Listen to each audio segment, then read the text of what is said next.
came out from the lift, he pushed me down. When I fell, he started slashing. So I started to grab hold of the knife, and all my hands, my fingers was all slashed. My face was like a jigsaw puzzle with, I think, about 7 or 8 cuts, long, deep cuts. And my nose was open, my ears was into pieces, my hands was dangling like pieces of meat, chopped meat actually. Actually, after the slashing, I was very scared. I know that the next time if he come around, I will be gone and my son will be an orphan.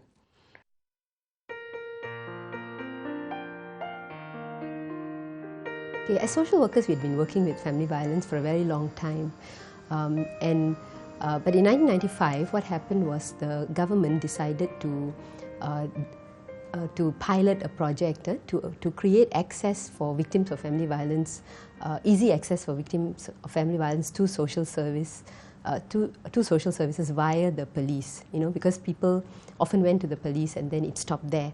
So how do we get people to come to seek help? And so that was our first official involvement in the whole management of family violence. And Pave, or the FSC that we were involved in, continued to work on these cases until 1999, where an incident actually sparked the setting up of Pave. Hey, what is this? Hey, you think this is enough for me, is it? Listen to me, I'm talking to you, You really don't know how to take care of your husband, huh? You think what? One morning when we came to work, we received a phone call in our voicemail in which a child had stated, Auntie Sudha, please come. My father beat my mother. And the phone went dead. We immediately left for the house and got there and found these 3 children plus the mother in a house that was full of disarray. And we took the mother to the hospital. Meantime, the mother had to go to the police post in the hospital. She had to make a report. She had to come back and go to the main police station. And so that set us thinking, that when a woman or a man or a victim or a survivor for that matter is going through these kinds of experiences, should they be running around to seek so many services at one go while they're going through the trauma of the violence, And so I came back to the office and started talking with some of my colleagues about, the possibility of us setting up a one-stop service or maybe a first-stop service for family violence. Pave started more than 10 years ago when Sudha and myself were at Ang Mo Kio Family Service Centre, and Sudha identified there was a need for services for family violence. We decided we needed to set up a separate organisation to cover the whole of Singapore. So I see Pave as playing a very, very fundamental role, doing work that many people may not be prepared to do, doing work that very few Singaporeans could even possibly appreciate, but the impact is tremendous.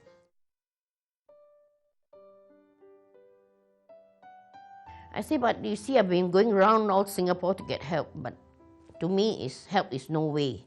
So I was quite reluctant. I was telling myself, I feel like just jumping off the cliff, and with my son, and then we finish everything, So he said, I refer you to this lady, I'm sure she can do something for you.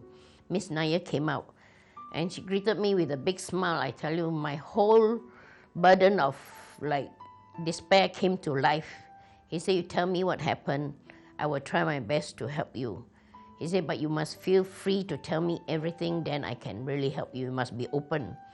So then when she told me that it was like a mother talking to a daughter, I was so relieved, and I put all my confidence and help, telling myself that I'm going to get help.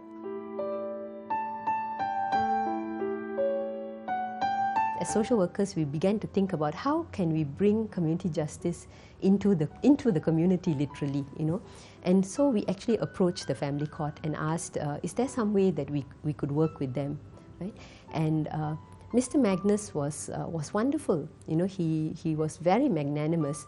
He recognized what could be done, okay, and talked about the possibility of of introducing the video link system, which they already had used in the court, into the community. And it was such a breakthrough for us, and that really made Pave different from other social services. The members of the public has indeed benefited due to the provision of the video link facilities at Pave, where clients can come to apply for protection orders. That has definitely benefited them because it has brought accessibility to the community, and of course getting immediate help from the professionals.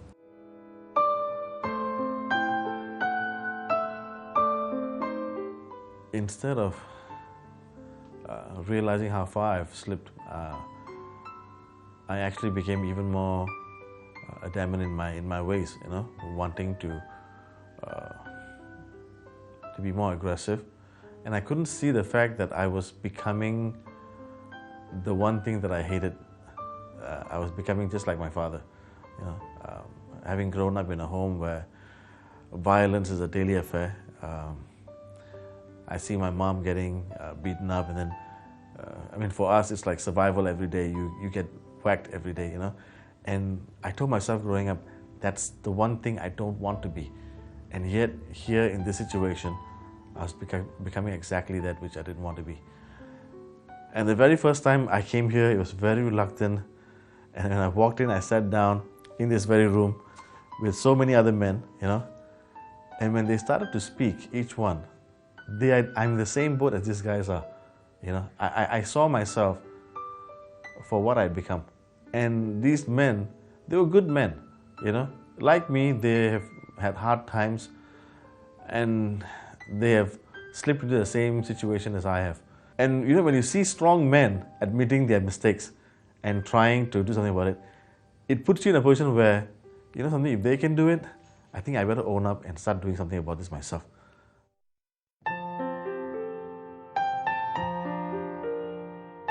One of the critical issues for us in work with family violence is really about collaboration, or what I would prefer to call cooperation between the social workers and the communities that they come interact with. I think the key point in collaboration for us was really the police, because a lot of our work involves police understanding of what is happening with survivors of violence. And I guess one of the key things that struck for us was the educative role that we both played with each other. It wasn't just one way, it was the police educating us on their perspective on what violence is, and as social workers, we educating them on the sensitivities that was necessary in dealing with family violence issues. And as a result of that, what came out of it was a training package, that the police and Pave has now, where police officers are trained, to understand issues of family violence. Okay, sometime in 2000, I participated in the community walkabout against family violence. It was held at a grassroots club. It's to mobilize the public and to be aware on helps available at Pave, and so to educate public on family violence. There was a very good turnout, and it was very educational. Our RC actually has many events that rotates around residents, families, and then we felt that together with Pave, we actually also help to spread the principle or the mission behind Pave to the residents, so that in the event that should there be, of course, we don't hope that there's such a thing that happened, the residents know where and where to seek help, and then basically Pave is there, to help them in any way. The other important thing is, I guess, with public education, when you increase the awareness, then the reduction of family violence cases is seen. We often find that in our outreach in public education, be it collaboration, I can remember in our first collaboration for Pave is collaborating with a drama group in coming up with a skit called Behind Closed Doors. And this skit is basically to portray to people that, family violence is something that people are not spoken out, and they think that violence is within behind the closed doors, so nobody knows, all right? But we want to tell people, yes, nobody knows, but you need to come out, because if you don't come out, then things become worse.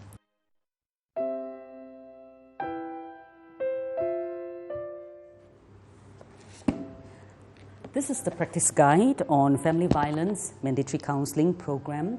The social workers at Pave have actually gathered a lot of experience over the years engaging men who abuse, women who are abused, and MCYS actually, when they were considering doing a practice guide on the MCP program, they commissioned Pave to do so, and over 2007 this was compiled. 2008 it was actually distributed to the participating agencies. So in it is contained a lot of core counselling topics and key characteristics, things to look out for in terms of the counselling program. So in doing so, we hope the participating agencies will find it a lot easier to engage the people who are experiencing family violence.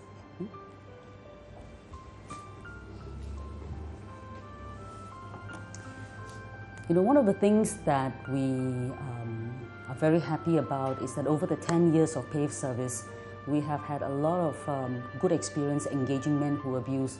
And this is the point in time when we really want to share our experience with the other people who are actually working with them, other professionals who are working with them.